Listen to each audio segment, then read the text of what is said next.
the feedback for the guys to then go into the winter break to develop the bike ahead of it coming back out here in Sepang. So how much of an impact can he now have on what that 2026 machine will look like? Yeah, it's already that it's a shame that we can't have Mark there, but it's more important that he recovers his injury 100%. So we know very well Mark. We miss something having not him there, but we are sure that he will recover everything from the first race of the first test of 2026 here in Malaysia. So having Mark, you have always a plus. Yeah, absolutely. With regards to his replacement, we spoke to Mauro in Phillip Island, and he said that Niccolo Buliga, who of course just finished second in the World Superbike Championship, is a real contender to step in. He mentioned a test being organised. Have you managed to organise that test for Niccolo? Yeah, it's something that we do because we want him to be confident with the bike because of his job of 2026 where it will help us to develop the new bike. So having a know-how about the 1000 bike is something that can help him in the future. And then after the test we will decide what to do for the next race. So that test has been organised, you're saying? When is it and where is it? The test, you mean? Yes. Yeah, the test will be in Jerez, but yeah, it's something that we would like to do it. We are still discussing with him, but it's something that we think it could be better, but everything will be decided after this race. Just finally, I'm looking at Pecco's bikes and they both look pretty different. Am I right in thinking one's a 24 spec, one's a 25 spec? So you're going to be using this morning as a bit of a test session to compare data from February? And we always said that being a factory rider means that you can have different possibilities on the bike. So we have several parts that put together in one bike and in the other, and it's different from something. Thanks, Davide. Yeah, thanks very much, Jack. As always, a very enlightening interview down there with the Ducati boss, Davide Tardot. Michele Pirro, the Ducati test rider, is once again standing in for Marc Marquez this weekend here in Malaysia. But as you heard there, it looks like new World Superbike Championship runner-up Niccolo Buliga is certainly being lined up for replacement rides in our final two Grand Prix in Portimao in Valencia, an upcoming test on the Desmond Stigi Ducati MotoGP machine at Jerez. Sounds like that one's not penciled in, though. It sounds like it's already pending. Buliga looks like he'll be on a GP bike, for the first time in competitive action in Portimao and Valencia. Something to look forward to. Certainly is, and of course, as Davide pointed out there are two reasons why they would want to give Buliga that opportunity. Not least because he's earned it, second in the World Superbike Championship this year. Certainly went down swinging in Jerez a week ago, it's fair to say. Not that it pleased everybody, particularly those Turks in attendance, as Toprak Razgatlioglu did clinch the championship in that 10th final race of the season, but also because he's essentially going to be Ducati's test rider, or the rider ready to step in should they have another Marc Marquez injury, absence, or any of their factory riders out next season. Buliga will be first in line to step in, so they clearly want him to have some laps on the bike, with some experience on the bike, and we expect to see him in a couple of weeks' time in Portimao, a circuit that of course he knows very well from the World Superbike Championship earlier this year. Yeah, they're also using him as one of the top developers alongside Michele Pirro, working on the new 850cc engine project with the Prix tyres. A smart move, isn't it, by Ducati, given Buliga's intimate knowledge of Pirelli rubber over in World Superbikes. They're using him a lot next year behind the scenes as a MotoGP test rider for the new 850cc project. And you have to feel that they're keeping one close eye on Buliga as a potential option for the 2027 MotoGP lineup, moving forward into the new 850cc/Pirelli tyre era. Well, here is Fabien Aldeguer, then one of our two most recent first-time winners in MotoGP. A bit of a comeback down to earth for the bump after the brilliance of Indonesia in Phillip Island last weekend. Speaking to a couple of his Gresini crew behind the scenes, it sounds like Aldeguer did exceptionally well to see the checker flag in the main Grand Prix over in Australia. He was really suffering with some wayward electronics, which sounded like he was making that GP24 a right old handful for Aldeguer. He did really, really well to get to the line. Yeah, he crossed the line in 14th place, 18 seconds. He described it as something of a disaster in Australia, but as you say, it wasn't exactly all his fault. So many expected so much of Aldeguer really in Australia, given that He'd taken victory there previously a year ago in Moto2, arriving on the back of his first MotoGP victory, but that never really looked up the cards, did it, in Phillip Island? Missed the top 10 and missed Q2 on Friday by just 5 thousandths of a second, avoided that penaliser. It just underlines once again, if you get Friday wrong at any stage in a Grand Prix weekend or in a Grand Prix season, there is absolutely no recovery from that, or the chances of recovering are very slim indeed. Once Aldeguer missed the top 2, or certainly missed the top 2 rows of the grid, got himself up to 7th on the grid. Aldeguer's hopes of taking back-to-back Malaysian Grand Prix victories were very, very slim. Here's Fabio Di Gianantonio.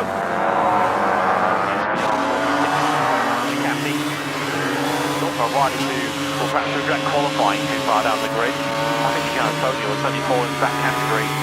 Certainly had a victory challenge in him. Had Di Gianantonio qualified anywhere sensible or anything like in line with the performance of his motorcycle, Di Gianantonio is 10th on the grid. Certainly had the performance to fight Val Fernandez for victory, but was way too far back by the time he got himself to that group of traffic that were up behind Raul in that Grand Prix. That group that included the likes of Marco Bezzecchi, of course included Alex Marquez too, who's a thick of that battle too. Digia got into second place before the time he got there, was way too far back. Let's head down to pit lane then. We already heard Jack there speaking to the Ventadossi about the differences between Pecco Bagnaya's bikes. What are you seeing, Jack? Yeah, it looks to me like, as I said to David Tardozzi, we've got a 24 spec Ducati that Bagnaia has been using ever since the Misano test, which we all put down to his turnaround in form in the second. And then to compare that alongside it, which is currently being warmed up, is a 25 spec machine, a 25 chassis, 25 swing arm. I imagine the 25 right height device is in there as well. It was even mentioned to me in passing yesterday in the paddock that they may well have wheeled across Michele Piro's rolling chassis from Phillip Island just a week ago in order to basically do an obvious back-to-back test this morning. The data that they've got from Sepang when they were last here is going to be absolutely crucial for them to try and work out exactly what is happening with Bagnaia, because Sky TV have Italy put to him yesterday, is it a technical problem? Is any sort of mental confidence lacking playing a part in it as well? And he was absolutely clear with Pecco Bagnaia. He said, no, this is technical. I'm not having a confidence crisis. This is nothing mental. There is a problem with the bike. And once Ducati get it sorted, I know what I can do. Just look at Motegi. So this is a crucial morning for Ducati and Bagnaia, comparing those 25 and 24 items to try and get an understanding of what has gone wrong at play. Yeah, thanks very much for that information, Jack. Back-to-back DNFs in a Grand Prix for Bagnaia for the first time since Catalonia and the Sachsenring 3 years ago in 2022. Phillip Island, of course, the third round, the last 4, where he did not score a single point. It's been a pretty rough ride for Bagnaia over the course of this flyaway run. As we ride on board now with Fabio Di Gianantonio, had to climb off his sick bed, didn't he, last Sunday? To find just his third podium of the season in a Grand Prix. Hard work he gave himself after coming through from 10th place on the grid. Close to podium he was in the sprint, second behind Ralph Fernandez at the checker flag in that Sunday Grand Prix, and he did it with a very high fever. He said yesterday when I spoke to him in the pre-event press conference, while everybody else was out partying in their downtown Cowes on Sunday night on Phillip Island, he was tucked to be fed with a lemon smothering at about 9 o'clock Sunday night, but feeling much, much better. I guess the podium, the best form of medicine as far as Digia is concerned. And as I mentioned a moment ago, he needs to get himself a grid position tomorrow morning when we go qualifying. Fabio Di Gianantonio has only qualified on the front 2 rows in 5 of the 19 Grand Prix we've had so far this season. And that's why he's only been able to pick up the 3 podiums in Grand Prix. Somehow he's been able to pick up 4 sprint podiums, which you feel will be a lot harder to achieve when you're starting way back down the grid. But credit to Digia, he's been able to overcome his qualifying woes to pick up some valuable World Championship points. He's 17 points behind Pedro Acosta now. They're 5th and 6th in the World Championship. Pecco Bagnaia is 41 points on the road and could yet still be caught if, of course, he continues to struggle in the remainder of the season. Bagnaia, in turn, lost 3rd place in the World Championship last time out to Marco Bezzecchi, who is now 8 points ahead of the 2-time World Champion. He's playing a bit of catch-up here this weekend, is Digia. Of course, he was missing from this Malaysian Grand Prix last year while he sat out the remainder of the season, having had pretty major surgery on a recovering left shoulder indicated in the Sachs ring, and then of course it all went horribly wrong on his track return on the very first day of 2025 in winter testing here at Sepang back in February, when he had a pretty strong debut on day one on the GP25, and as he marked that happy return, a rather aborted wheelie coming out of turn 4 as the front wheel popped back on the ground going into turn 5. It sent Fabio on his backside and unfortunately fractured his left collarbone, which completely destroyed his whole pre-season. So he's missing a bit of recent track time, a bit of recent knowledge around this Sepang circuit. At the moment, 12th fastest, Pol Espargaro. Let's cover off a bit more housekeeping, shall we? We've touched upon Michele Piro replacing Marc Marquez once again. Pol Espargaro is back on the KTM Tech 3 machine this weekend, standing in for Maverick Vinales and doing another stellar job as he's standing. Policho currently leads this early exchanges of FP1. Lorenzo Savadori's back for a play on the factory Aprilia with no Jorge Martin. Doubts as well about Jorge Martin being back at Fort Portimao in a couple of weeks' time. And Augusto Fernandez is a factory Yamaha wildcard once again here this weekend on board the new V4 as Pedro Acosta looks like he's taken a bit of an early tip off in the second corner. Fortunately for Pedro, it looks like a front ender into turn 2. We've already seen this morning a big high side coming out of 2 for Joe Roberts in Moto2, and they don't tend to end well. Acosta's now just waiting for a gap in the traffic, which now opens up for Pedro to get his bike up and running. As you can see, it's very sharply downhill there, so he should be able to bump start that KTM now on the way down, and he has indeed. Left a little bit of gravel on the racetrack as he does so. We're just going to see the KTM come into view on its side, and there goes Pedro Acosta. Fortunately for him, that's about as slow a crash as you can have around the Sepang circuit. Because Kashiman's back to the Sepang test on lap number 14 of his defence of the World Championship. He was right in that turn 2 when Jorge Martin's Nightmare 2025 began. A big high side, just 13 laps into the campaign on the Aprilia RSGP. Suffering hand and ankle injuries. I remember vividly those slow motion shots of Jorge when the visor flipped up and he was already wincing in agony before he come to a rest at the side of the track. There's bits of bodywork falling off of that fake factory KTM. You've got to be careful here because the stewards might be just wanting to have a little word in the ear of Acosta. I'm sure he'll be coming back to the pits anyway, but he might be getting a black and orange flag soon to bring him straight up pit lane. Well, this is already looking slightly more positive for Pecco, isn't it? Of course, a two-time Malaysian Grand Prix winner, the unforgettable first 5 laps of last year's Malaysian Grand Prix, 24 hours after he really lost the World Championship in the sprint as he crashed at turn 9. Bagnaia winning that battle royale with Jorge Martin in the early stages before scampering off to victory, and Bagnaia leads this free practice 1 session early on a 2:00.04. Of course, his pole position of last year is some 4 seconds quicker than that. Bit of a problem here as well early on for Jack Miller. Looks like he's had a technical on the Pramac Yamaha core. Jack was devastated. He was absolutely gutted, wasn't he, to crash out of podium contention in his home Grand Prix in Australia last weekend, having claimed his first front row start in nigh on 2 years on an excellent Saturday, fighting for the podium in that sprint. It all went wrong once again for the Aussie on Sunday. 14 points now is Jack Miller's tally from the last 7 Grand Prix. No top 10 on a Sunday in 7 since Brno. He said he just really can't catch a break, can he, right now, Miller, on Sundays. Just felt like maybe he wasn't really sure what caused that front end washout at Siberia early on at turn 6. Was it the fact he was carrying that extra fuel load over the full 27-lap Australian Grand Prix distance? Was it some of the Pirelli rubber that had been laid down by the Moto2 bikes earlier on in the day, which sometimes can wreak havoc with grip and feeling in MotoGP? Yeah, Miller, he was really, really upset. He was in tears, wasn't he? Having blown a great opportunity for another podium in front of him.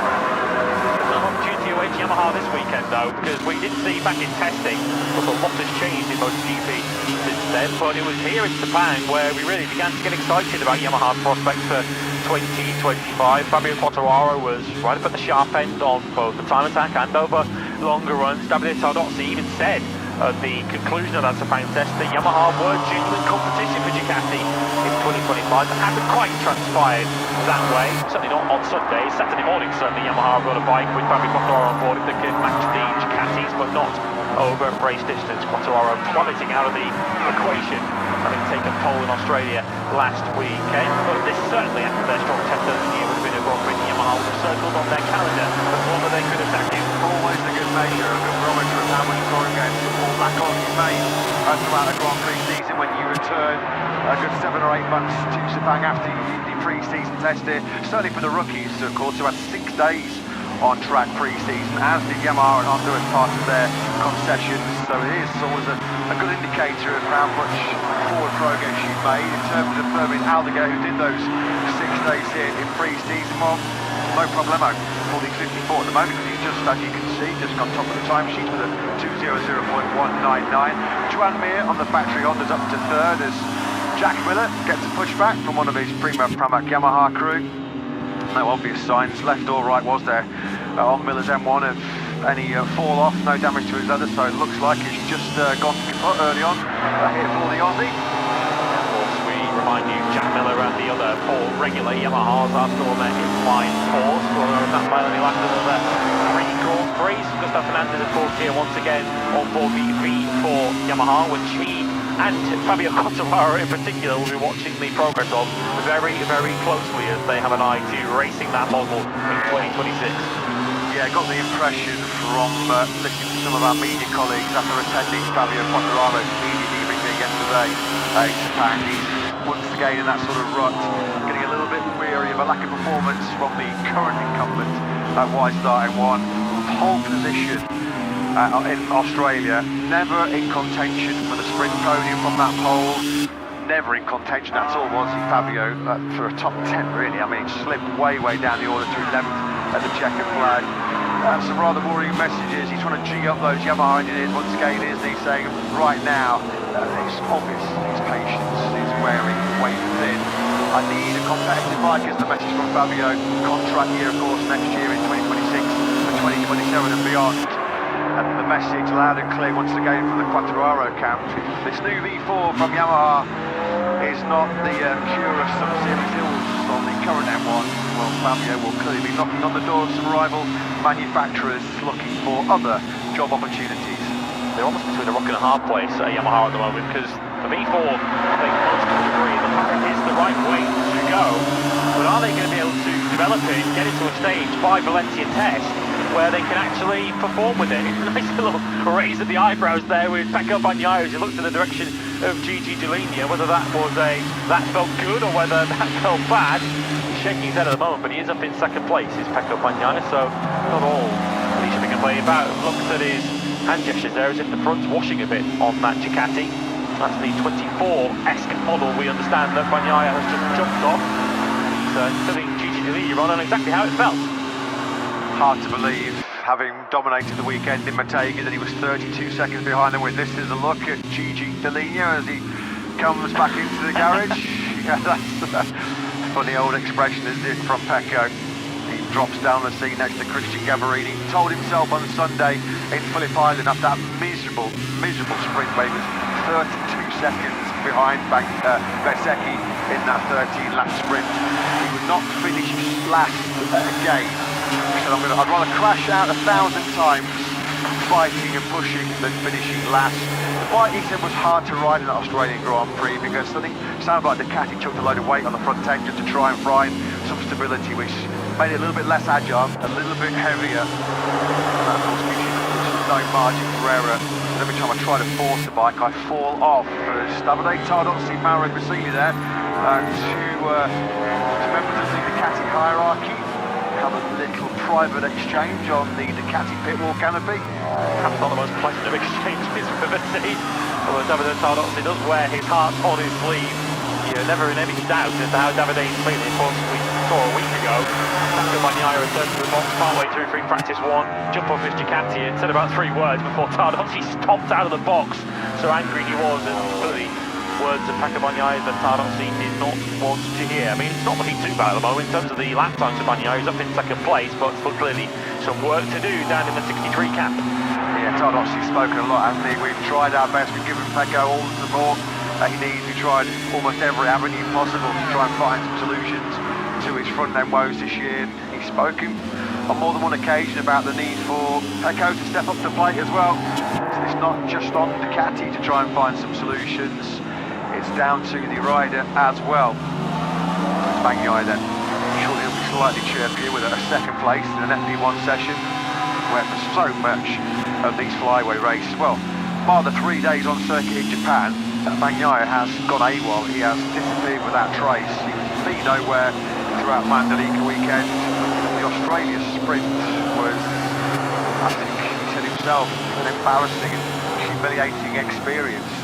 32 seconds behind Bezzecchi. I mean, he was at the face as red as his factory Ducati. Now there's more crucial development miles put on what is a very striking looking new Yamaha V4 project. Augusto Fernandez at the moment doing a high 202s on that new bike, 2.7 seconds he is adrift of our fastest rider Aldeguer, who's still coming to be clear early doors in this Sepang Grand Prix weekend. Aldeguer's 2:00.199 over a quarter of a second clear of Bagnaia. It was the same before we saw that facial expression of Bagnaia on the pit about the V4, and the difficulty Yamaha have is that if they're going in the right direction by following the V4 route, but is that V4 going to be anything like ready by the Valencia test to convince Fabio Quartararo that it's a bike worth sticking with beyond 2026? Quartararo is not going to be any mood to hang around. He said yesterday, speaking to our colleague Elliot York, that it doesn't really matter to him whether he makes a decision in January or in July next year. It's still going to be something of a gamble and a roll of the dice with the regulations reset for 2027. So that was almost Quartararo indicating that he's not got an awful lot to lose by making the decision early the next season. Yamaha have really got to convince Fabio. It's not about Fabio convincing Yamaha, it's the other way around. Yamaha have got to convince their 2021 world champion that they've got a motorcycle worth sticking with for the future, and it's a motorcycle that will be based on this model that you're looking at now. Of course, it's the second time this season we have seen this V4 on the racetrack in competitive action. Of course, we saw it at Misano when it did have some reliability issues, it's fair to say, in amongst some fairly promising performance. But Fabio Quartararo not exactly impressed with it when he tested it on the Monday following that San Marino Grand Prix. So this is the second competitive outing for the Yamaha V4 and Augusto Fernandez. One bike that is not lacking performance, it's not lacking a competitive edge right now, is the factory Aprilia in the hands of Marco Bezzecchi. Back-to-back sprint wins in Mandalika and in Phillip Island, and really, had things gone his way, he really should have won both Grand Prix in Mandalika and in Australia. He was by far in both the fastest rider, the quickest rider on circuit. Of course, the first lap collision with Marc Marquez ruling him out in Mandalika, and then the subsequent double long lap penalty as a result was always going to make it a mountain to climb for him in Australia. He said, when I spoke to him after the Grand Prix in Phillip Island, he never felt like he had the potential to win the race on Sunday. So that was more of a journalist's media hype thing. He was always being very much more realistic, more cautious tone was coming out of the Bezzecchi camp pre-Australian Grand Prix. He actually said he didn't expect to be on the podium. The time that he lost in that Aussie Grand Prix, which we saw dropping back to 6th place, he thought that was going to be too much to get back through. Back through though he did. The brilliant performance by Bez. You might have seen that graphic at the start of the broadcast. 7 podiums now in 2025, as mentioned on Sunday. That is now a new record as far as the Aprilia rider is concerned in terms of single season podiums in their history. The previous best was Aleix Espargaro, 6 in 2022, and as Marco said yesterday in the pre-event press conference, he's not done. He wants more. Still 3 more opportunities to go to maybe the first rider in MotoGP history on an Aprilia to find double-figure podiums. He planned it up before the race took place, and it proved to be the case when they went racing. But it wasn't so much the time that Bezzecchi lost in the long lap penalty loop, it was the time he lost in traffic once he'd served those 2 long lap penalties, because you can't say that he did anything wrong in the first part of the race. He did the absolute maximum he could by getting himself off the road, so that when he served his first long lap penalty, he was close to the front of the race. He was in 3rd, behind the top 2 of Raul Fernandez and Pedro Acosta, but then once he served his 2nd, he dropped himself back to 6th place, as you mentioned, and didn't have the ultimate pace of performance to pass Pedro Acosta quickly in those laps following the long lap penalty. He's 2nd and 2, which ultimately cost Marco Bezzecchi any hope of victory. Had he only had 1 long lap penalty last weekend in Australia, he would still have won the Australian Grand Prix. 2 though was too many. And he also said, doing those sequence of 127s at the start of the Grand Prix, he did just take a little bit too much performance out of the rear tyre to try and make that early decisive gap and limit the damage of the 2 long laps, and taking nothing away from Raul Fernandez, because Fernandez was just superb, absolutely brilliant, wasn't he? That was a high pressure situation for Fernandez, who's had some doubters, he's had some fierce critics throughout his MotoGP career. Well, he spent a long time at the front of that Australian Grand Prix, and he did not make a single mistake. A very welcome early 25th birthday present for Raul, who turned 25, number 25 here yesterday. And fair play to him as well. He honoured a bet with some of his Trackhouse crew, which includes his crew chief Noe Herrera. If he got his first MotoGP podium, well, they would shave their heads. And I bumped into Raul in downtown Phillip Island in Cowes on Monday morning, and it was already job done. So welcome to the Baldy Brotherhood, Raul. He won the Australian Grand Prix, but lost all of his hair. I guess he'll be lighter, a little bit lighter down the long fast straights here in Sepang. Well, makes a change from having torn his hair out in previous Grand Prix experiences. Sort of setting on the way, the 1-point scorer in the last 3 Grand Prix weekends is Raul Fernandez, proving that it wasn't just a streaky, fluky Sunday afternoon in Phillip Island. He well and truly earned it off the back of a first sprint podium a week prior, or a month prior, in Indonesia. This, though, feels like the ultimate test, though, from an Aprilia point of view, to prove that they genuinely do have a Ducati beater in MotoGP these days. Sepang has never been their strongest venue, either in testing or in Grand Prix action. As we've seen in previous years, the Aprilia cooking its riders when the scorching hot temperatures of Sepang haven't exactly meshed well with that factory Aprilia RSGP. So no question that if Aprilia are competitive enough to challenge for victory here this weekend, then we can take them very seriously as a potential title threat for 2026. Massimo Riva, Aprilia Racing CEO, said now on the fast and flowing track, his opinion is pretty obvious. He says that Aprilia is now the reference motorcycle. He did make a couple of interesting points post-Australian Grand Prix as well, when he was asked a few questions about Raul Fernandez.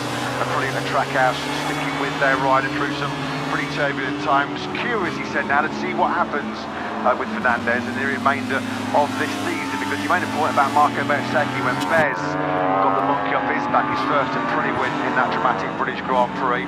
Bez's form then just took off. It was like the click that he needed. I can do it on an RSGP.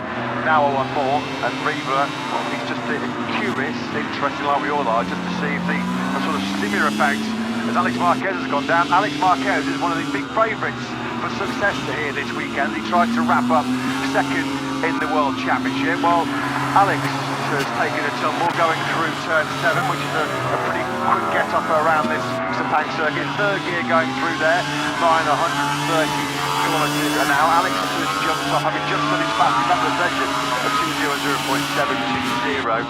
6th was Alex. Yeah, he was on 2 red sectors too prior to that point, so clearly pushing on. You can see how dark the sky is getting here in Sepang. There are some forecasts suggesting that rain is heading our way over the course of the day. It might be getting here a little sooner than we think, looking at the skies overhead at the moment. If Alex Marquez wins the sprint tomorrow afternoon, he will secure second in the World Championship and the Marquez family double, but not the ideal start to his weekend. It's in the middle of 7, and a nasty little lip of the curb there as he was set firing over into the gravel trap, but Alex very quickly to his feet. Of course, he had a couple of crashes in qualifying last weekend, including a fast one at Alex, though, would appear to be A-OK. Yeah, 2 or 3 big barrel rolls through the gravel trap then for Alex. He'll be frustrated with that one. See the airbag gone off, doing his job. Took in the front then going through 7. So 2 big name Spaniards who we think will be main protagonists here this weekend, Acosta and Alex. They've already taken FP1 tumbles. Now split on the edge of the clear as well, as you saw bike and rider get flipped up into the air. Jack Miller, having had his early tech issues, has just got himself up inside the top 10 in 9th place for Prima Pramac Yamaha. We've got good first sectors being produced by both Bezzecchi and Marini, 2 Italians. Jump on board now with Bez. He's got a brand new medium front tyre on, as you can see on the graphic. Bezzecchi, of course, P3 in the Phillip Island last weekend with another miserable experience for Banyai means. Bezzecchi did climb into P3 in the championship. Banyai, while he's down, I mean, Banyai has been sort of a serial occupier of the top 3 in the last couple of years. First time he's dropped out of the top 3 all season long, with this late rally being produced by Aprilia and Bez. Yeah, with Portimao and Valencia to come. Bagnaia is going to need a bounce back to take that third place in the World Championship. Almost sounded resigned yesterday to that Bagnaia when he was speaking to the Sepang journalist. He might have to accept that, given his current situation, he's got to accept 4th or maybe 5th in the World Championship. He's 41 points ahead of Pedro Acosta in 5th place in the World Championship, so a long way to go before Bagnaia is in danger of losing that 4th place, but that just gives you a window into how the 63 is feeling right now. Well, what a weekend it was in Australia last time out for Raul Fernandez and for the Trackhouse MotoGP team. The Americans' first success in the Premier Class, and they did it in some style, didn't they? Fernandez has been red hot in the last 2 sprints as well over in Indonesia and Australia. I'm sure there was a big party on Sunday night, so we can check how the Monday morning headaches were right now and how those celebrations went. Jack Appleyard joined by the Trackhouse boss, Davide Brivio. Yeah, great to be down here with Davide after that huge success for the team just a few days ago. First question, Davide, is that we see Raul yesterday with no hair, and looking here in the back of the box, Noé Herrera, who has also shaved the hair off. A couple of other team members in Pat and Tommy I see here also shaved the hair, but you've got away with it. How come you haven't shaved your head as well? Yeah, probably they didn't dare to do it to me, I think, which I'm glad. And yeah, that was a little bit of a bad. And yeah, we had some shaving performance on Sunday night, and yeah, I'm glad they didn't approach me. Absolutely, but looking on the performance itself, it was incredible from Raul, from taking the lead from Pedro. He looked in control from there. Having watched the race back, how impressed with you when he was on the verge of making history, becoming a MotoGP race winner for the very first time. After everything he's been through, just how controlled and how calm he was in Philippines. Yeah, no, I mean, of course, more than happy to have won the race, which is great, fantastic. I'm very happy the way the win came, the way he managed the race, because as I say, there's been a lot of talk with the engineers about tire management, how critical is the Phillip Island by the end of the race with tires. He just did everything perfect. Also when Pedro overtook him, stayed calm, in control, waiting, and so from this point of view, he positively surprised me, because it's the first time we see him doing this in MotoGP. I was a little bit worried, can he manage, can he keep going, but he did everything perfect, very well. So I'm very happy for this, and he showed maturity, and I hope we can keep using them from now on. And I think it's something you'll agree on that we can see from the outside, that maturity maybe wasn't there in the first couple of years of his MotoGP career, and he's had to do a lot of learning. How much has he developed as a person as well as a rider to be able to get that success? I didn't follow, I mean, I was not working with Raul in the first 2 years. I have a very personal ideas about that, and probably he switched from Moto2 to MotoGP maybe too early. And also coming from 8 wins in Moto2, probably was feeling like ready for MotoGP, which is not the case. When you come, you have to learn, you have to go. So probably he had also some up and down on building up his mindset to accept that in a MotoGP he might have struggles. And also I don't know, he changed team in the first, after 1 year, 2 years. So probably now is a little bit of more stability. The same bike, same team for 2-3 years, same people around. Maybe that's also helped. And of course he has to be aware how difficult is the MotoGP, how hard he has to work. This winter he worked a lot on improving his physical condition, which last year was a little bit critical. So I think it's getting mature also outside of the track. The maturity is also outside of the track, and everything helps. A good bike, a good development from Aprilia, his experience, stability, people around, all together, you know, it's a big package when you put this together. Just finally, last question on the other side of the box. When we were last here in February, I was really quick. We can see the level of the Aprilia now, we can see the level of the team. How big of a weekend is this for everything to hopefully come together and for him to get a lot of forward to show his level? Yeah, we can't wait to see I again at the top because he does have the potential. We have a full belief in his potential and what he can do. I know he can do. This year we went through a couple of bad injuries, so there is a stop and go on his season. But I'm sure he will put everything together for the next season. This will be a really learning season, but let's see. Also, this weekend can be not so bad for him. He likes heat, hot weathers, hot conditions, and yeah, I have full confidence that we will see him soon on the top. Thanks, Davide, and as the rain arrives as well, it's starting to chuck it down here in pit lane. Back to you guys. Yeah, thanks very much, Jack. Thanks to Davide Brivio. Yes, well, he was in heaven last weekend, wasn't he? For Raul Fernandez, the heavens have opened here in Sepang, and that is going to be an end of session in terms of slick tyre action. You just saw that Pedro Acosta was wide into the first corner.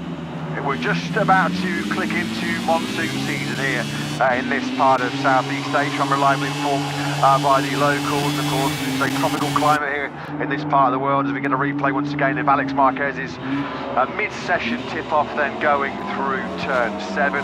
It looks like, though, with the rain coming, that it's going to be his teammate Fermin Aldeguer on the Gresini Racing Ducati that will end FP1 fastest, because it is absolutely bucketing down here in Sepang. This rain could be a little bit later than what I think a few was anticipated. About an hour and 20 minutes after the initial forecast that showed rain was forecast.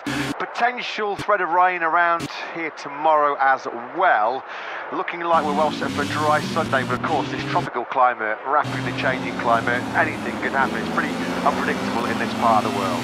The sky is black overhead. It's so dark that we've had to turn the courage box light on. You saw it, Bagnaia came into the pits a couple of minutes before the rain hit, that the flash bulbs of the photographers were so bright because of how dark it is. So you've got the likes of Pedro Acosta, who went straight on into turn 1, they have to go by at walking speed back to the pit because it is so wet. Of course, they are still out there on slick tyres. We've got Joan Zarco, Augusto Fernandez, Brad Binder and Pedro Acosta, who are all still on the racetrack and still trying to recover their way back. They had just gone across the finish line when the monsoon hit.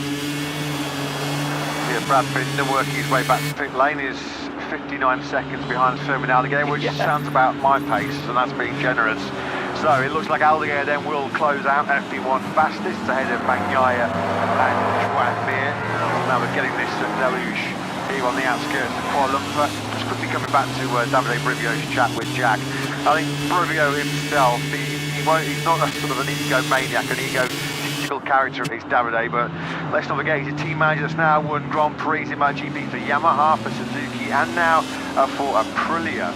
And he's done so much work himself to help and steer and nurture what is unquestionably a lot of talent that Raul Fernandez has. Maybe just lacks a little bit of guidance. Brivio's got hold of the 25-year-old. I think by his own admission, Raul has said there's been several behind-the-scenes heart-to-hearts that they've had. Sometimes some home truths have had to come the way of young Fernandez, but it's whether you listen and whether you take it on board that's the difference, and clearly he has. So I think Davide Brivio has been a real key figure behind the scenes as far as Raul Fernandez's progression is concerned. And both Marco Bezzecchi and Raul touched upon this in the pre-race press conference yesterday. They both spoke in glowing terms yesterday about the influence of a new Aprilia tech boss Fabiano Sterlachini, saying that he really is a guy that offers a lot of guidance, a lot of knowledge and experience, not just in pit lane but out of the paddock as well. So yeah, they both were crediting Sterlachini with Aprilia's current spurt success. Acosta there indicates that he needed a rudder and some oars potentially when he got down to turn 1 rather than the KTM RT16 that he was equipped with. But I think it's definitely fair to say that I don't think it's unfair on Raul Fernandez to say that perhaps he demonstrated his relative immaturity when he first moved up to MotoGP, but he certainly has taken major strides where that's concerned. That was Pedro Acosta arriving into turn 1 with slick tyres on a rapidly wet racetrack and having to dig his way out of the gravel jam back to turn 1. Approaching there, of course, on a factory KTM at 330 kilometres an hour with a wall of rain in his face. Well, he's the shark, and these are big fish conditions right now here in Sepang. Pedro Acosta, once again, head and shoulders the standout KTM rider, wasn't he, in that Phillip Island Grand Prix, reading off yet another top 5 finish, but a little bit like Quartararo, feels like now his talent's being handcuffed somewhat by the machinery underneath him. KTM seem to be suffering more than any manufacturer in terms of managing the rear tyre. When they have a drop in grip, it's a lot more pronounced, a lot more severe than some of the rivals around him. Acosta is getting hard to understand why KTM is suffering so much grip deterioration, even when he's in sort of tyre management mode as well. He said, I couldn't understand him more if I was just grabbing a handful of throttle on the exit of every corner and pushing my maximum. And in Phillip Island, he said he was riding at about 70% and still saw the rear tyre drop off a cliff. I think he's getting a little bit tired, this Lewis. So, you know, as he touched on yesterday, you know this is a big problem for KTM. When the ultimate tyre whisperer himself, Enea Bastianini, we know how good Enea is at getting worn tyres to a finish line with hot pace. Even Enea struggling on the KTM. Brad Binder touched upon this as well. Clearly, the one area where KTM need to identify where I'm sure they have identified, but where they have to improve out of RC16 is getting more endurance, more durability out of that rear tyre. Well, they've got 4 very different riders with very different riding styles and different skill sets, and none of them can get that rear tyre to the end of a Grand Prix, anything like the kind of condition of their rivals, which is the major KTM shortcoming at the moment. And it certainly won't be lost on Pedro Acosta, the stat that we've already mentioned a couple of times during the broadcast, that he's one of only 4 full-time riders now on the MotoGP grid without a victory. Luca Marini and the rookies of Ayagura and Somke Achantra are the others, and with no disrespect intended to other riders on the grid, Pedro Acosta will be looking at some of the riders who have MotoGP victory ceiling.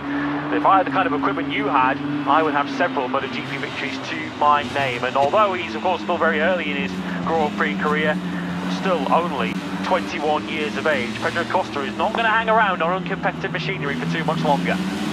Yeah, I'm not going to mention names, but I did catch up with some of his KTM crew last time I was at the luggage carousel here in Kuala Lumpur on Tuesday morning after our overnight flight from Melbourne, and they said it is abundantly clear we have the rider, we have the talent, we have one of the best riders on the MotoGP grid right now. It's time for KTM really to deliver a package that can help Acosta get into the winner's enclosure in MotoGP. So as the rain tips down here in Sepang, it's been a bit of a mixed start to this Malaysian Grand Prix so far for Gresini Racing. Fermin Aldeguer will end FP1 fastest after his dry 2:00.199.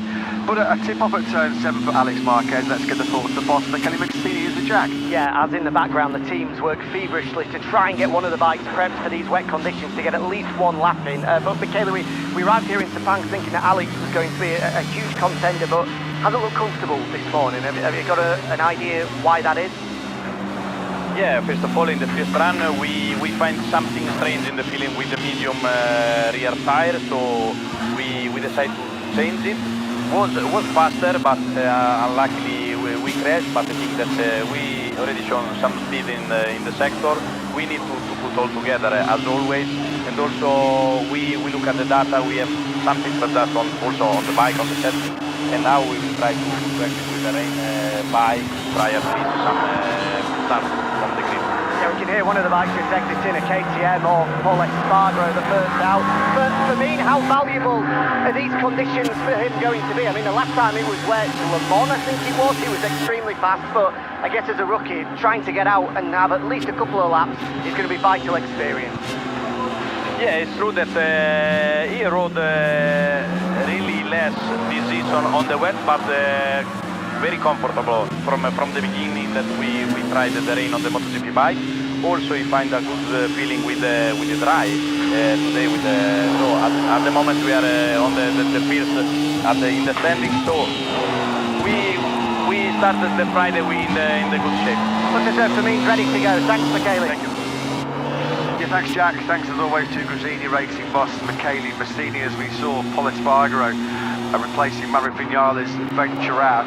What you can say? Other about leathers, he might need his swimming trunks out there at the moment. Old Paul, it is absolutely pouring down here in Malaysia. There's no obvious signs. I look out of our commentary box window off into the distance of any signs of any blue sky. There's been a lot of...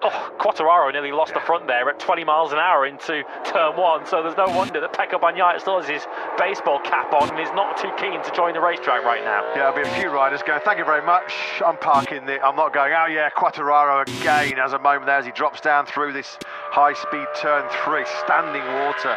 We know that this Sepang International Circuit does drain incredibly well, but there's still going to be pockets and patches of standing water to negotiate around this circuit. Quartararo, Rins' factory Yamaha teammate Pol Espargaro, Fermin Aldeguer are already out of pit lane. Just about to join them is Marco Bezzecchi's factory Aprilia. It's bordering on red flag conditions, this. I doubt they will red flag it because there's only 2.5 minutes remaining of the session, so they might as well just run this session to a conclusion and then assess the conditions before we're back out for Moto3 in, around about an hour and 3/4 from now when they're out for their crucial practice session. Pol Espargaro, though, as you can see, through the monsoon temperatures, losing it, aquaplaning. That's what aquaplaning looks like, as the tread blocks on these wet tyres fill up with water. They're no longer clearing the water away. You just float on top of the surface. He's done well, actually, to stay on 2 wheels there. That's Pol Espargaro. Yeah, these are not conditions conducive to hot laps around the Sepang International Circuit. Right now, Pol Espargaro's thinking, when's Maverick Vinales coming back? To New York. Yeah, I was going to say, when's Maverick Vinales back in action?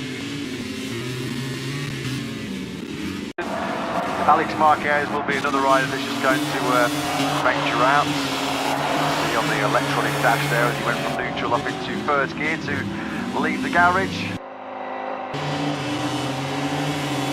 You do wonder what sort of an impact this weather might have if it continues at this sort of rate for the remainder of the day. So unpredictable though, when the rain and how strong it will be in this part of the world.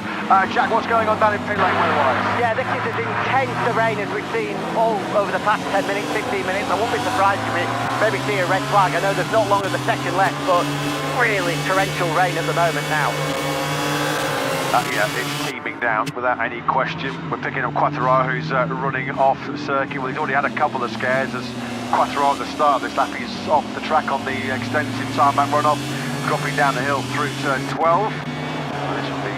Oh! Well, Pol Espargaro and Fabio Quartararo need to buy a lottery ticket because they're both pretty fortunate to still be on 2 wheels in this very, very damp ending to this FP1 section here in Sepang. You're just a passenger when that happens. There's absolutely nothing Fabio Quartararo can do about that. The wet tyres, in which they are outstanding, shaking a head down by Fabio Quartararo there as he's looking over at one of the Ducati riders who's just left pit lane, I think, on his inside, and saying that this is a little bit too much to be throwing these incredibly trick motorcycles around. You can see how much water the Quartararo's clearing away now as he drops through turn 3 up towards the relatively shallow end of turn 4. Quartararo will be quite pleased to see the checkered flag in a moment. One year, that hollow at turn 3 when we had real monsoon conditions in winter testing. The session had to be halted because it was about 6 foot deep. The circuit workers sort of wade their way through to try and find a drain on the outside of turn 3 to try and block it and get some of the extensive water drained away. As Raul Fernandez, that's also dropping down into 12, isn't it? Where Quartararo had his aquaplaning moment. This is anything but plain sailing right now, isn't it? He's saying we should be stopping this session, but the session is now over. Checkered flag is out, but I think he's saying that we shouldn't be on the racetrack right now. Of course, there is still a practice start session supposed to be taking place after this. Don't know how much use that's going to be. Once again, as you can see, that little river of standing water across the racetrack into 12, and it immediately spits the Trackhouse Aprilia out of line. These guys aren't even pushing. There's no wet tyres in the world with the grooves, so they're going to dissipate this amount of water. So Raul Fernandez, Fabio Quartararo and Pol Espargaro are thankfully going to end this wet ending to this FP1 session upright, it looks like. So Raul Fernandez then goes through the gearbox, splashes his way down the long start finish straight here in Sepang on the Trackhouse Aprilia, which he nearly fell off at turn 12 in the aquaplaning moment. What a weekend there was for Aprilia last time out in Australia. 2 RSGPs on the podium for the first time in 2.5 years since Catalunya 2023. Marco Bezzecchi looking in great form once again. Let's get the thoughts of their pretty boss, Paolo Bonora, who's with Jack. Yeah, it's a big question we've all been speaking about in the media, I feel like, for the past week. Is Aprilia the best bike on the MotoGP grid right now? So, I'll put that to you, Paolo. Have you got the best bike on the grid currently? No, for sure. We are totally convinced that we are now in a good moment. For sure, we are confirming that we did a step forward compared the starting of the season, but we know that we are now in a good moment, but we have to improve the bike because Phillip Island is something that we appreciate so much. We love that the kind of layout and was particularly suitable for Marco Bezzecchi, but here there will be a different track layout, and we would like to see if the improvement that we did, particularly in the stability and in the hard braking zone, is confirmed here in this track layout. Is quite completed this Sepang layout, so very important for us to have some comfort. Marco's form at the moment, Mark aside, is the best on the grid. He's been phenomenal, and you have to take into account first year in a factory team, having done all of pre-season by himself. I mean, you guys must be amazed at the levels he's performing at currently. Absolutely amazed by his level. Absolutely happy about his way of working and his open mind way of thinking. So he came to us in the starting of the season with the correct approach. He didn't say something, you have to do this and that, but he was listening to us. It was a natural process of improving between us and him. And to be honest, we are so happy about his way of understanding our bike and how he can explain to us his problem and his task. So at the moment we can only say thanks to him, thanks to his job, thanks to the job of Lorenzo as well, because he did a hard job during the season to develop many things. And yeah, we have also the confirmation that we did a good job, because in Trackhouse side, when we bring all the package and the support is now at 100%. Since the start was, but we have the confirmation that we did a great job also with that. We've seen Jorge Martin working really hard at the Red Bull Performance Centre in Salzburg in Austria. How close, how likely is it that we see him return in Portimao? Yes, he did a great job in Austria. His recovery plan is fully under the current time plan. At the moment, we are now evaluating his situation with the support for sure of the medical staff of Dorna, and to be honest, we can't say, as we said the last GP, that we have a clear picture. At the moment, we have not a clear picture, so we have to wait until the next to understand if we join Portimao or Valencia. That's good to know. In case you guys didn't hear it, it's figured early next week, so whoever will see Jorge Martin. Thank you, Paolo. Thanks so much. Thanks, Jack. Thanks as always to a brilliant boss, Paolo Bonora. Yeah, caught up with some of those close to Jorge Martin early on this week in Malaysia, and they did sound like the noise is coming out of Martin's crew that Portimao just 1 week, maybe too early. They'll just give him that extra week to recover and then get back for the final Grand Prix of the campaign in Valencia. It's given an opportunity to finish at 2025. We started in dismal fashion with the big crash in Sepang testing, and then it's been just a painful, wretched experience for most of it, hasn't it, for Jorge Martin? The practice start session then is underway. What will be one of our wettest practice start sessions of 2025. not sure how useful this is going to be honest, as an exercise, but we'll follow it anyway, because the grid is absolutely drenched. We're in a very luxurious position. Right outside us is the start-finish line and the grid, for which they will launch away from 3 PM local time tomorrow for the 10-lap Tissot sprint. Fabio Quartararo has absolutely no interest in joining the practice start session at all. Yeah, thank you very much. Fabio's had enough at the end of that 45-minute FP1 session. That moment he had at turn 12, I think, convincing Fabio that he'll exercise a bit of caution at the tail end of this FP1 session. Johan Zarco, well, we know what an adept, accomplished wet weather rider he is.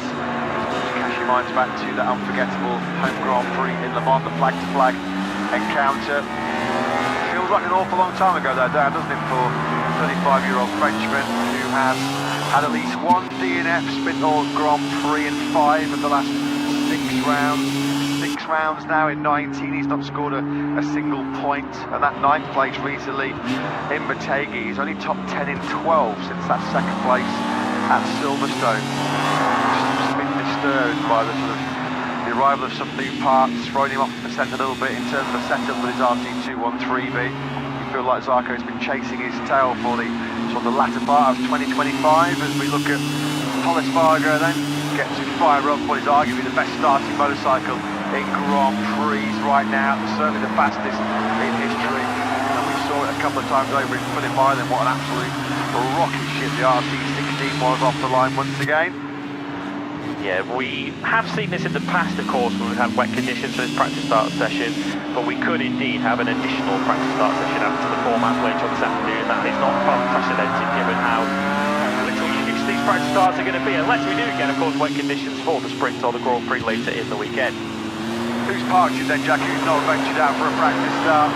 Yeah, I've just done a sprint down pit lane to understand who isn't out there. Can confirm there's no Luca Marini, none of the 4 Yamahas, so Miller, Oliveira, Quartararo and Prix have all parked it. Neither of the VR46 duo, Frankie Morbidelli and Fabio Di Antonio, nor Pedro Acosta, nor Enea Bastianini. So those are the riders that have decided to stick out the practice start session. Excellent sprinting work down there in pit lane as always, Jack. There was Luca Marini. 2 factory Hondas in the dry conditions inside the top 6 when it was dry. The Hondas were fast. Mir 3rd quickest, Marini 6th fastest. Problems here for Raul Fernandez. You can see him there grabbing away at the front brake to try and get the start device engaged. He has got it engaged in the end, some movement there as Raul Fernandez leaves the line, but he was getting a little bit hot under the collar there before he left the grid. The initial launch away was brilliant, and then of course he just got the wheel spin as he started going through the gears on that run out of the front of the grid. Pedro Acosta's crew, who at the moment have a rather relaxed experience as he decides not to venture out for this practice start session. You can still see the standing water as they approach. This is turn 9 now that Brad Binder and Johan Zarco are approaching, of course with plenty of elevation change. The water does just sit in various places on the racetrack. We already saw into 12 the water gathering around some of the negative camber parts of this race at the final corner. It's perhaps going to drain away to the outside of the racetrack, so they won't have quite so many problems through that part of the racetrack. Here's Pecco Bagnaia then on the inside of Sokyak Chatra, one rider who, once I was looking outside the commentary box window, looking over the grid, one rider who did have a miserable practice start, had an absolute shocker, was Juan Mir on the factory Honda. He completely span his Honda up and just had to leave the grid and abort his start altogether. Well, Espargaro then back to the head of the grid. You can just see him there dropping down the whole shot starting device on the KTM RC16. He drops the clutch, and that's a pretty good launch away. Once again, rain or shine, the KTM really feels like it's unrivaled in terms of getting the initial launch off the line once the clutch is dropped, and once you start clicking through the gearbox as well with that abundance of power that we know the RC16 has. How many times has the fast starting KTM got some of their riders out of some deep grid positions? I'm not entirely sure that Paul Espargaro was supposed to come back around to the grid again, in fairness, because the red light panels are now flashing outside our window, and they weren't flashing when Paul pulled up to indicate that the track is now closed come up pit lane. Don't think he'll get into too much trouble. That may be a little slap around the wrist for that, but the rest of the field are now coming up pit lane. This practice session has now been curtailed, and as mentioned, it wouldn't be at all surprised if they add an extra one at the end of practice yet later on today, if it is indeed dry. Pretty ready for a flag-to-flag fight, swap from Marco Bezzecchi, which didn't really go according to plan at all, did it? Best thing to get his leg tangled up with the rear of that number one Aprilia RSGP. Very in-depth discussion going on here between Bagnaia and one of his factory Ducati crew. As he trudges into the back of the factory Ducati garage and ends FP1 second fastest, which is a positive sign to say the least for Bagnaia, who's had some fraught Fridays on our flyaway tour. Second quickest though at 2:00.455 before the rainstorms lashed this Sepang International Circuit. Nobody there, and a cheeky win there to his crew. And from Fermin Aldeguer, job done from the Spaniard at 2:00.199. Joan Mir led the Honda charge in third place. Paul Espargaro, who led the early part of that FP1 session in the drive, finished fourth. Another brilliant performance by the Tech 3 replacement rider. Informed Bezzecchi was fifth. Two factory Hondas, as mentioned, inside the top six. Alex Marquez, P7 after his high-speed crash at turn 7. Quartararo 8. It was an eventful session, wasn't it? An eventful start of this Malaysian Grand Prix as far as Miller is concerned. An early tech problem costing Jack some track time, and then we saw him take a spill at turn 15 before the rain started. Miller, though, still inside the top 9 with a Costa rounding out in top 10. And your Australian Grand Prix winner, Raul Fernandez, in 19th spot. Very difficult to take any firm lessons learned from that session, really, given the curtailing of dry running by the downpour. And I guess as we look ahead to this afternoon, it will be eyes to the skies once again. Are we going to have a dry practice session? 1 hour of running to come later on today, where of course we'll be fighting it out for Q2 places. A lot of sunshine peeking through the clouds to help dry this track up. So who knows, we could well find ourselves in for a weather-affected afternoon of running, with Moto3 out on track in about an hour and a half for their crucial practice session. Fermin Aldeguer, quickest overall then, just shy of the 2-minute mark, ahead of... We already saw into 12 the water.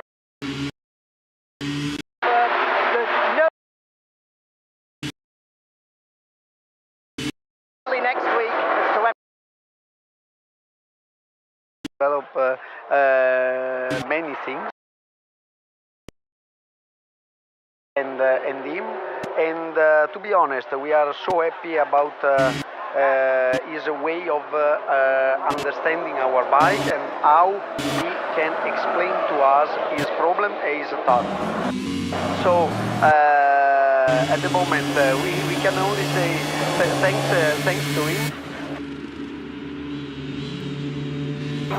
So he came to us season. Mark aside, the best on the grid. He's been phenomenal, and you have to take into account first year in a factory team, having done all of pre-season by himself. I mean, you guys must be amazed at the levels he's performing at currently. Absolutely amazed by his level. Absolutely happy about his way of working and his open mind way of thinking. So he came to us in the starting of life.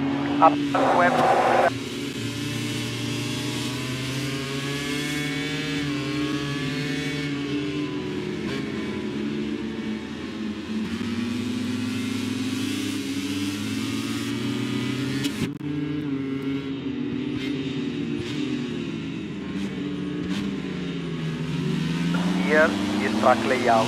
Is quite complete. Quite complete this Sepang layout. So very important for us to have some. At the moment we are not here to the bike because Phillip Island is something that we appreciate so much. We love that the kind of layout, and was particularly suitable for Marco Bezzecchi. But here there will be a different track layout, and we would like to see if the improvement that we did, particularly in the stability and in the hard braking zone, is confirmed here in this track layout. It is quite completed.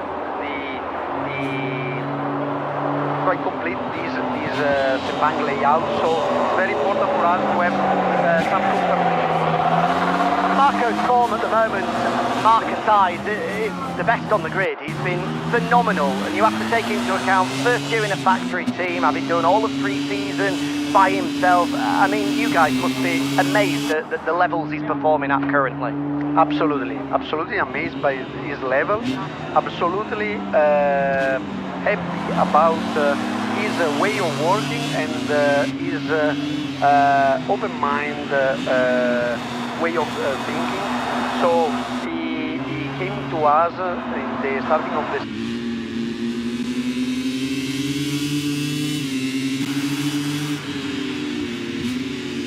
He went down in the wet 8th ahead of Jack Miller, who had a fall, and Pedro Acosta, who was the first to crash. Frankie Morbidelli 11th from Brad Binder, Iagura and Johan Zarco, and Air Bastianini was 15th on the second of the Tech 3 KTMs ahead of Miguel Oliveira and Fabio Di Gianantonio. Alex Rins ahead of our Qualifying winner Raul Fernandez. Michele Puro P20 ahead of his fellow test rider and substitute Lorenzo Savadori. Augusto Fernandez got 11 laps in on the B4, Yamaha 22nd ahead of Sobcat Chatra. Well, as quickly as the rain came here in Sepang, it has gone, it has already stopped. Here as we look at Fermin Aldeguer's dry work at the start of that session, medium front and medium rear tyre from the Spaniard. Lap 6, he found that 2:00.199. The next lap was not too far behind for the Spaniard. Yeah, we ain't going to learn an awful lot from these, but let's have a look anyway. Paco Bagnaia just essentially the one run in. He got one lap into run 2 before the rain hit, but perhaps what was more interesting for Bagnaia was the conversation inside his box. On the charge being led by Mir, he was out on a hard front tyre to kick off that session. So mid 2006 very early on, and then a 2:00.5 puts Mir inside the top 3. Paul Espargaro in the end did put in 11 laps across his various runs. He ran the hard front tyre too. Paul Espargaro P4. Alex Marquez, despite his crash at turn 7, leads sector 1. Close between him, Bagnaia and Marini. And Aldeguer strong through the second sector ahead of his team Alex Marquez. Heavy braking to turn 9, that's sector 3. Marco Bezzecchi leads the way ahead of Aldeguer and Marini. And sector 4 is largely acceleration onto and out of long straights and tight hairpins. Joan Mir, the fastest through there on the factory Honda. So the 2025 Malaysian Grand Prix here in Sepang kicked off in dry conditions. It ended with the complete opposite, a very wet conclusion to our opening session of the weekend. But before our deluge here in Sepang, before the heavens opened, it was top spot for Fermin Aldeguer, already a winner on our flyaway tour in Mandalika. Aldeguer, then the Spaniard it is, that leads a soggy FP1 in Sepang.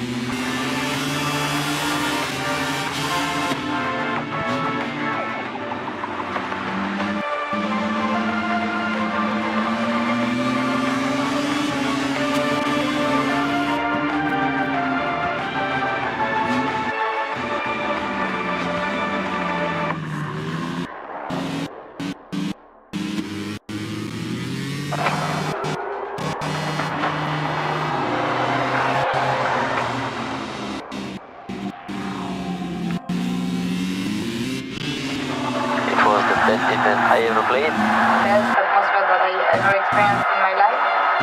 It's hard to describe, I think, the feeling.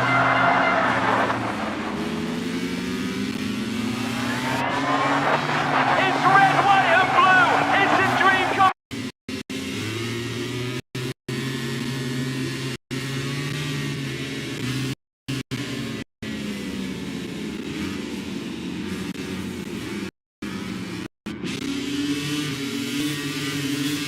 in the A-League, the Storm Route. Season.